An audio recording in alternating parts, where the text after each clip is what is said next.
Hey guys, welcome to today's YouTube video where today I'm going to be covering how to defeat early queen attacks. And I'm sure if you're below about 1,000 or so, maybe 1,200, you've definitely seen the wayward queen attack where people try to scholars mate you. And essentially I'm just going to show you a few lines that you may see and how to defeat them. Yeah, let's just get right into it. So yeah, e4, e5, and queen to h5 is the most popular one, and after that you simply play knight to c6. You have to think very concretely here. The only thing that queen to h5 does is attack the e-pawn. Now after they play bishop to c4, you need to notice that this attacks the f-pawn. And to respond to this move, you have two moves, but I'm going to recommend g6 here. But you do have queen e7 technically, but I don't recommend that since it blocks your bishop. So g6 is the more practical decision, and after queen to f3, again putting pressure on the pawn, you simply play knight out to f6, intercepting the queen's vision of the f-pawn. And what I used to play when I used to play this, we've all been there, okay, no judging. I used to play queen b3 because this is what I thought was good, but I know that it's terrible now.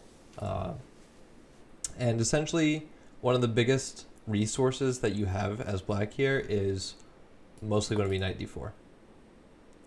It attacks this square, it attacks the c2 square, potentially forking the king and the rook, and right here it's also attacking the queen.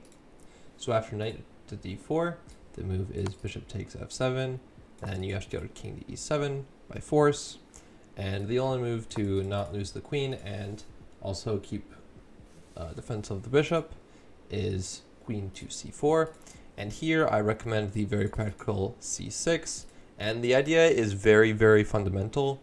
Essentially you just want to play d5, intercepting the vision between the queen and the bishop, but also striking in the center. You'll notice that you'll have 1, 2, 3 defenders of that square, and they only have 1, 2, 3. So if you count that correctly, you have more defenders than they will have attackers once you have a pawn on that square. Therefore, if they take, they will lose material. But if they don't take, they will still lose material since their queen is under attack and their bishop is hanging. So that's why I think c6 is very practical. So for example, if white does nothing here by going like knight f3, for example, like developing a piece, I don't know. You can take on f3 and simply play d5, and this is where the counting comes in. You can just keep taking in the center. You don't have to like subject yourself to some discovered attacks with the pawn in the center. Just take in the center. This attacks the queen. It's defended twice. It's attacked twice. So since you're the one defending it, they cannot win the material. So they will have to sacrifice the bishop, and if they trade queens here, they're essentially toast since they're down a piece. And you can put your knight on f4 here, play king to f7, and get your bishop out.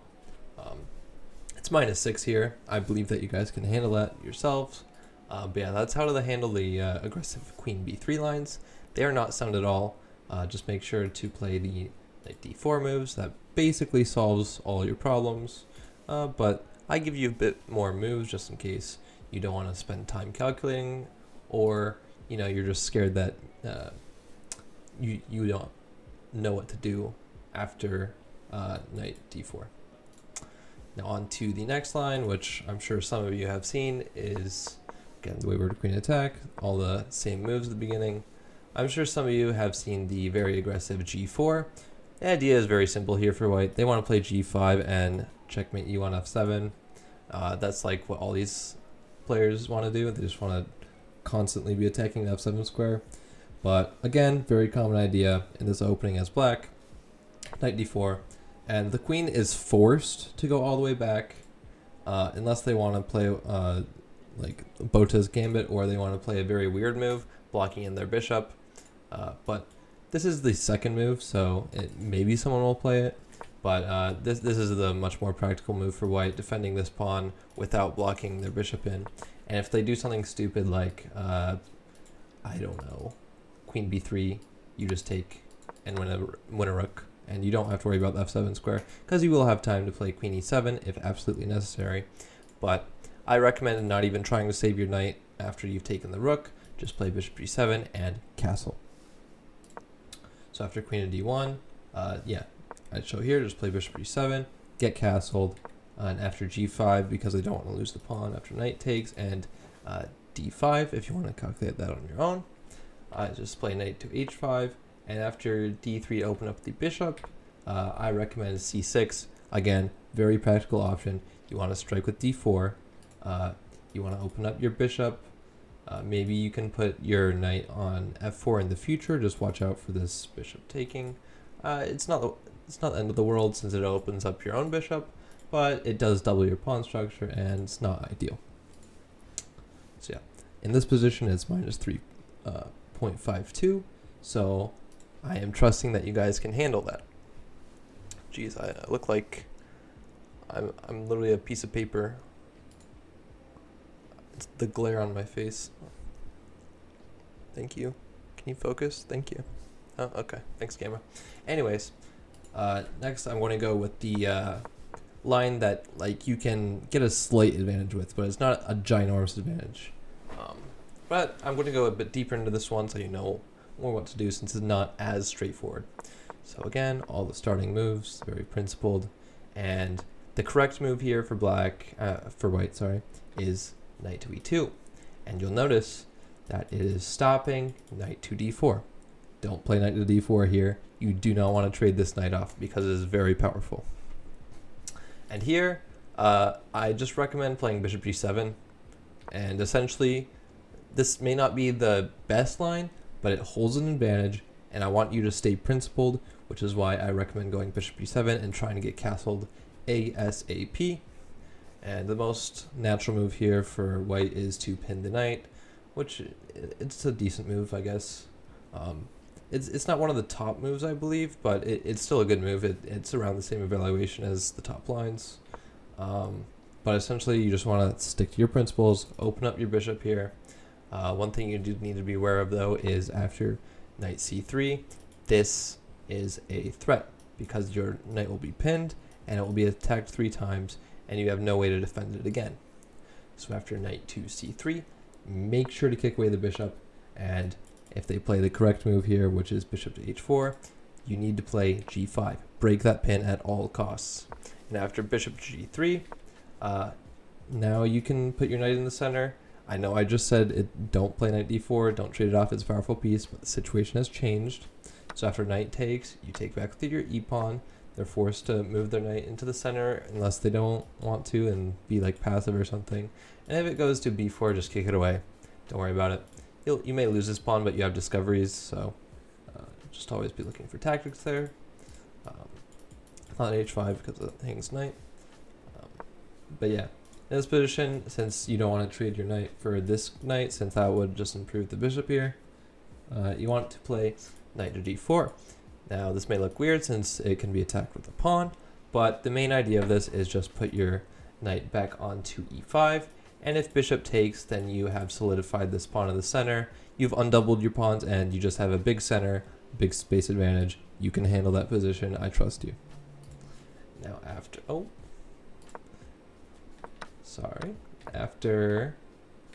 h4, which is the principled move, after the opponent has pushed the kings in this manner, you want to play c6, and if you're tactically keen here, you may notice that after knight to b4, h5 traps the knight.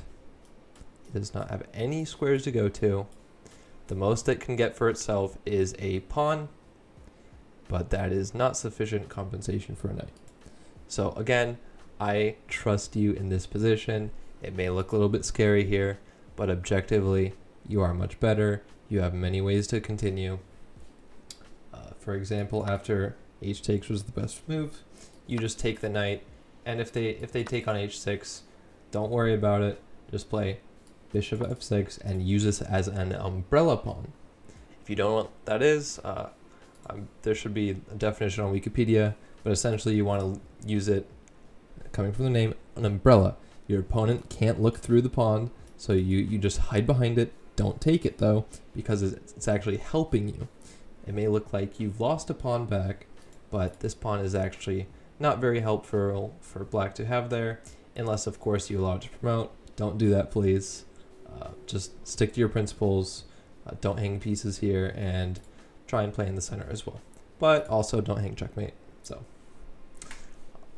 there's that variation, and next and last variation is going to be a variation where white plays a little bit passively. Again, all the starting moves, I'm not going to explain them again. And the passive move here for white is d3, and the idea is relatively simple for white. They just simply want to play bishop g5. By the way, this is the only thing I saw in the database after knight to e2. This is the second move after knight to d2, and it's the only other move in the database is d3. So that's why I'm covering it. It's not just some random thing that I made up. But again, this very common idea, knight to d4, and after queen back to d1, you strike in the center with d5. Now the idea here is very simple. You just want to attack the bishop here, play very aggressively. You have a few extra tempo now since they wasted a bunch of time moving their queen around. So don't waste that time. Play aggressively. They will get punished. Now, if they sacrifice the bishop for the pawn here, take back with the pawn. I don't want you taking back with the rook and getting a bunch of time waste as well, even though it's the, I believe this is the second move, and it's a good move, but practically I don't like it. So that's why I recommend b5, b takes a4. It's much more practical. It's the best move. So yeah, and after c takes d4, which they're taking back the piece, you just simply take back. They have little pawns and you don't, so there's an advantage for you. And essentially, if they give you a check, just block with the queen. And if they don't take, then you just trade. But if they do take, then just take back with the bishop and you're completely fine. You can win this pawn very easily. Yeah, just win the pawn. Knight takes d5. I assume knight takes d4.